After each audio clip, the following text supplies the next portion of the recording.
Diba? So, my only choice is to do the work, then be completely honest with you.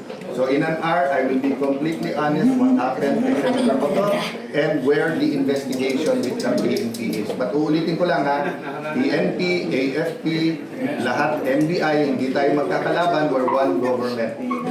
But we have to respect the judiciary, the same manner the executive, but also respect the legislative department. So in the same manner, kung may fake news, I expect them to address that immediately. You always talk in the realm of probabilities and possibilities. Okay? In a collegial body, there's always a possibility. Kahit sa minority. Kahit sabihin mong before the oath, hindi impartial lahat, meron gusto mag-dismiss, meron hindi, etc.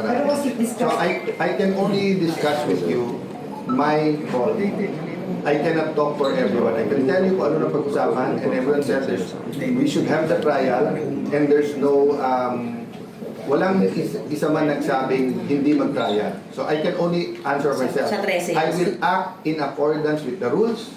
There always has to be legal grounds. And I will decide based on truth and Dun evidence. sa 13, walang nagsabi na Sa 13, walang nagsabing ayaw mag-trial. I'll answer all questions, Senator Coto, mamaya, but quickly, I hope so. Hindi ko hawak yung attendance at yung, di ba? I hope ma-resolve ng korte. Kasi pag wala namang threat kay Senator Bato, gusto naman niya pumasok.